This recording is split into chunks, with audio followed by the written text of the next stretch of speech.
Aquarius got the Eight of Swords as their advice as well. I think they got the Queen of Cups there. I don't really remember, but I have a feeling. But let's have a look. So you've got a couple of court cards here. A couple of major arcana as well. Eight of Cups. This is where we're done. We are emotionally done with the situation. I do not want to feel that way anymore. That's what the Eight of Cups says. I do not want to feel that way anymore. I know I invested a lot emotionally into this. And we see this guy. He's like, peace out, people. Like, you know, he's left all the cups behind and he's walking off.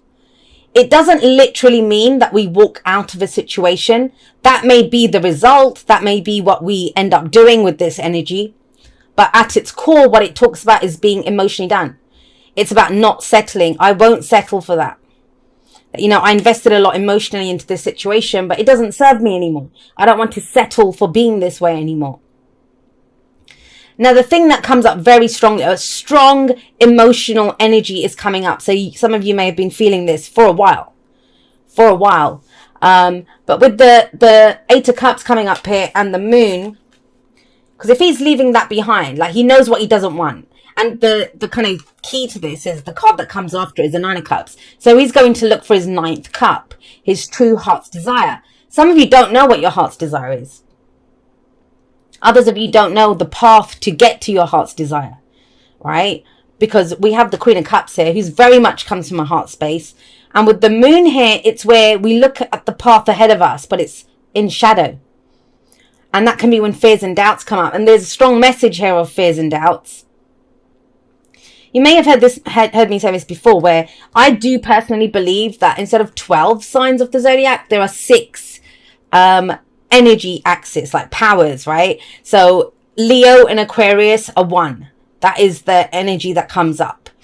And so it makes me think of that.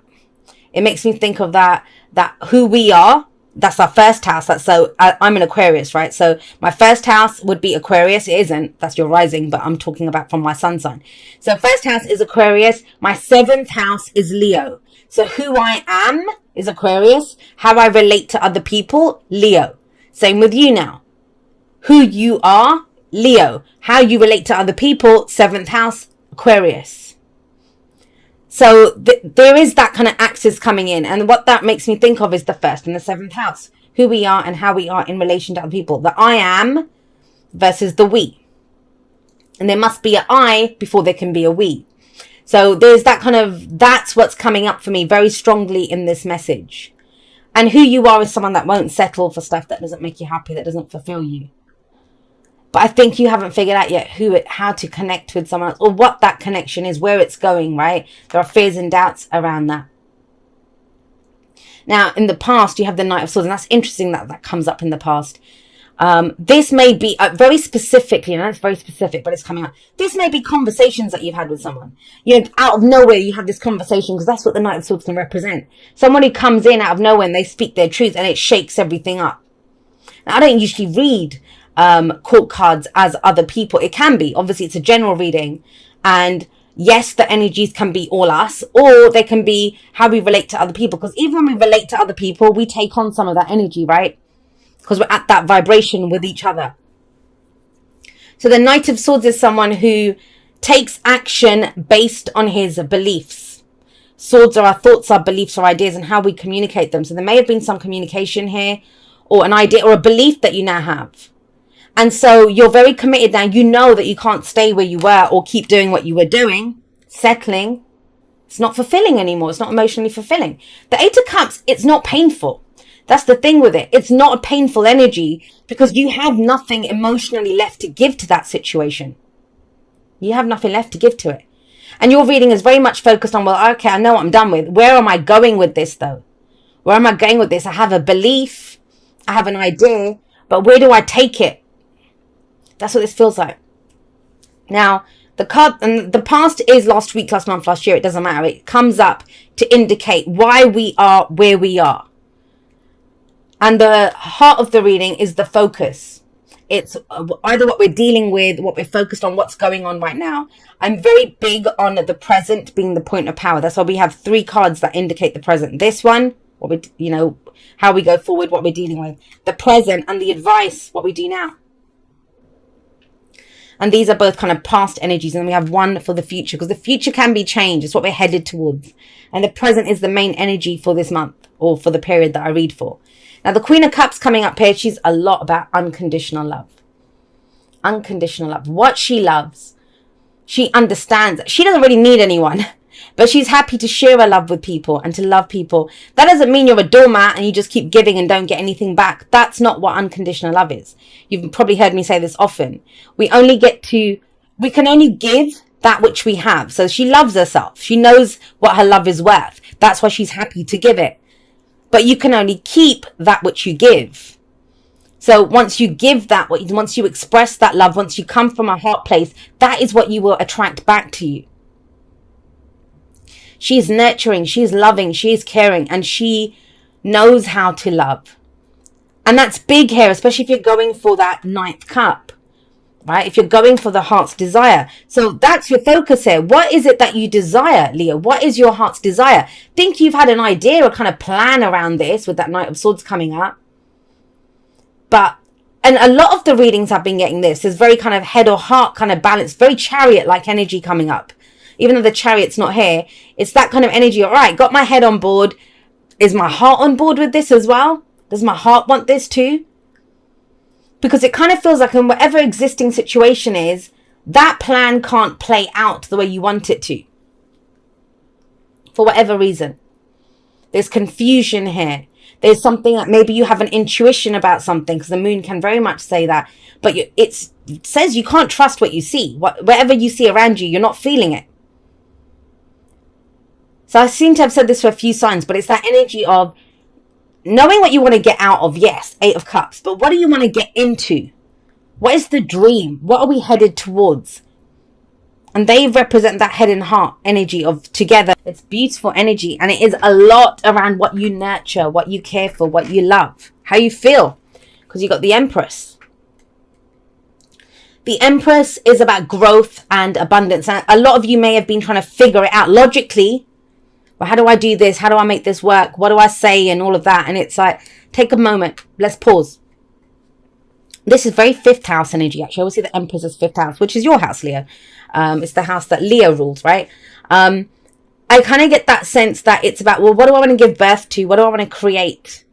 If I'm not happy with how things were in the past, or where I've been investing, my emotions. I was trying to mix together investing and emotions. But, you know, what is it that I want to give birth to then? What am I nurturing and caring? What am I pouring all of this love into? That is the highest vibration of Leo. The highest vibration of Leo. The lowest vibration of Leo is to be in the spotlight, right? But the highest vibration of Leo is to understand that you guys are the sun. You guys are the spotlight. And it's who you put that warmth and that lovely, beautiful, life-giving energy on. Who do you shine that light on? And it's very much, if that's the heart of this. The Empress understands that to get the best out of anything, it takes time.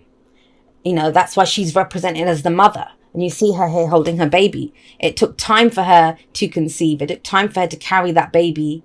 When she gave birth to the baby, then it's about taking care of the baby, right? So it requires a lot of effort, nurturing, love, all of that. But where have you been giving that energy?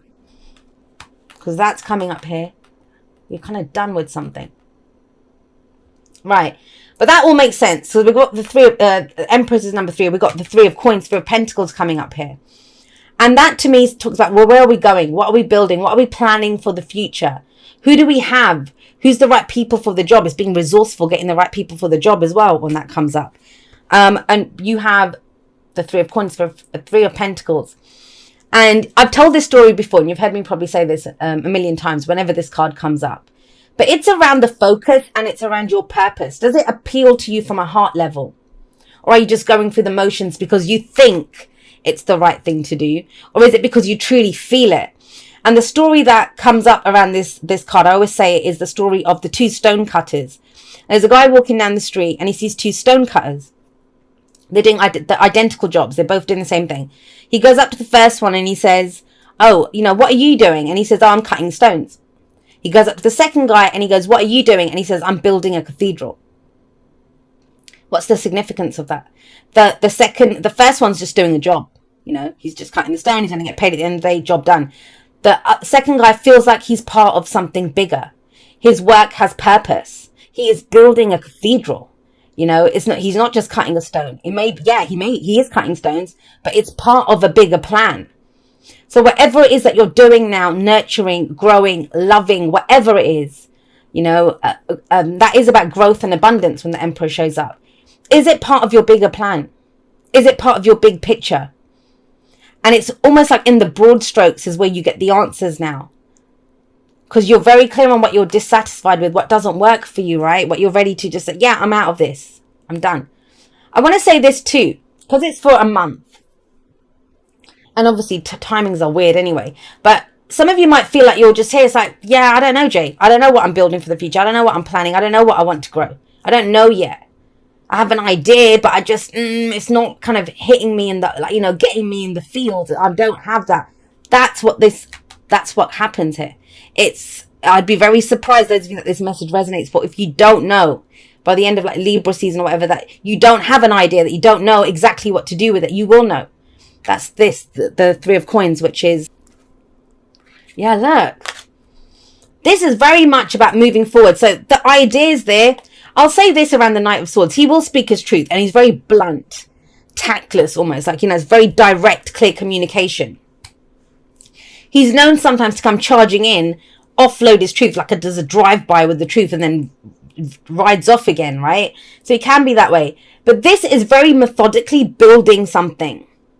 If you've been trying to get a relationship off the ground, if you've been trying to get, I don't know, your business off the ground or your work off the ground, whatever it is, something that you've been trying to build, that home that you want, whatever it is, this is where you get some real traction. There's been talk here, but now the heart's on board. And what that means is that if your heart's on board, it's not going to be involved in stuff that doesn't serve it, that's not self-honoring, that looks like settling. It doesn't matter. Like with that moon there, it's almost like, well, I can't stay here. I don't know where I'm going, but I'm not going to stay here. Anywhere's going to be better than here. And when you get knights, they are about movement. So logically, mentally, that's how we do the air energy, right? You've figured it out. You know that you need to move forward because your belief system has changed. But this is where you actually put in the effort, because with coins or pentacles, it's our physical reality. It's our physical reality. It's the work that we put in. Now, the thing with all of the knights is they progress a situation, as I said. The kings and queens, they sit on their thrones. The pages, they run around, little ones that run around, right? It's the knights that get the real movement going. And the Knight of Coins, yes, he may be the slowest moving knight, but he is still faster than the rest of the court cards. Just the other knights are faster than him. And this is where you start putting in the action. So with coins or pentacles, it's going to be around our physical bodies, right? Our jobs, our work, our businesses, our homes, our possessions, our relationships even. But our investments, our savings. It's time to move on that, to act on that, to grow that. And the beauty of the Knight of Pentacles is that he will show up and he's going to get the job done. So if you've been putting off a plan or a project, trying to figure out, is it time to do it? It feels like the time is now. I know that's Wheel of Fortune, but it's kind of, that's the energy that I'm feeling here, which is it's time to start putting those plans into action. Maybe start working with some other people, whatever it is that you need to do here. The downside of the Knight of Coins, the Knight of Pentacles, is that he can go unnecessarily slowly because he wants a perfect plan. He wants a guarantee. And that's the place where these fears and doubts would come in, because you're not going to see that. The moon very much says that, is that you won't see what's coming up ahead. It's more about, I think you're kind of going into uncharted territory, like you've never been here before. And it's in these spaces that we get the new experiences and we get the real growth. Because any map that you have is of where you've been, right? And you're going into new spaces now. You're not going to know what's there. And so the Knight of Pentacles, in his highest vibration, he's going to make sure that, well, I don't know what steps 3, 4, 5, 6, 7, whatever are, but I can take step 1 perfectly and I can take step 2. I'll figure out step 3 when I get there, but I'm going to see this through to the end. I'll find a way to do this, to complete this, to make it happen. It's the work.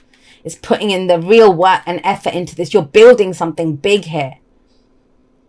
And I get it. You know, when you've got knights coming up as well, they're not kings and queens. So it may be that you feel like you're trying to learn something. Your heart is the highest vibration here because it's the queen. she's more experienced and she has more authority than the knights, right? That's why she's coming up with the heart of everything. Trust your heart. Trust what you're trying to nurture. Trust what you feel around this. But then take the steps. Start building it. And if you're looking for guarantees or a perfect plan, trust that you are the guarantee. Trust that you are the guarantee. You're making this. You're nurturing this. You're growing it into what it will be. And you have the Emperor coming up in the future. And the Emperor is about standing in your own personal power. Your own personal power. The Emperor it's going to be one of two bits of advice when he shows up. One, don't be so controlling, right? Because the Emperor, my way or the highway, right? He's in control. He decides. He's the one that has the final call. It's his responsibility. It's his empire. And your life is your empire. But when we get so stuck and wanting to control every facet of how it shows up, we can block out new ways of doing things. So there's that for starters. But the other end of the other thing that comes up around the Emperor is it's about stepping up and taking control. We've got yin energy here. We've got yang energy here. So that's the holding space for this, holding space for the idea, holding space for the feeling, nurturing it, growing it. But then what do we do with that? We take action on it. And that's where the yang energy comes in. And so let's not ignore that. We have the Empress and the Emperor in this reading, the divine masculine and the divine feminine. Now, if this is a relationship, that's wonderful. That's two people who they are perfect partners for each other. It doesn't matter if you're same sex, whatever. It's about the energy, and we all carry that energy within us. There is a partnership here. Especially if you're at a place where you kind of feel like, should I, if that question is, should I wait for this person? Should I stick around here? What do I do? This says you keep building and moving forward with your future. You keep taking those steps and keep doing it. Your person will match you. If they're your person, they will catch up to you. They will match you. That's why these two come up, that partnership. Now, if there isn't, even if that person's not your person, that it does show that somebody will come up. You have a partnership coming up there with them two. I often see them as, I don't know if you've seen the movie My Big Fat Greek Wedding, and it's the night before her wedding or something, and her mum says to her that the man might be the head of the family, but the woman is the neck. She decides which way he turns, right? And that's kind of how I feel these two work together. And the way that I've always seen them, so the Emperor's the boss, the father figure, right? And it's almost like, you have that boss who's a right arsehole, like he's a tough nut. He's always on it, and you always think, who would put up with him? And then you meet his wife at the Christmas party or something, and she's like the sweetest, most loveliest person. But they work well together. They I don't want to say complete each other, but they are two halves of a whole almost. Yeah, so it is that completion. They are perfect for each other. Because she's that kind of softer, it's the yin and the yang. Now forget anyone else. This is within us as well. We can't always just be soft. We can't always just be holding space for stuff. It's about taking action and doing something with that as well. She's not going to hold her baby within her forever. She must give birth to it. That outward energy, the yang energy. And that's where the Emperor comes in and takes control. This is stepping into your own personal power. If it's yours, if this is something that you've given birth to, then it's yours, right? Then it's your call on what you do with it, how it grows.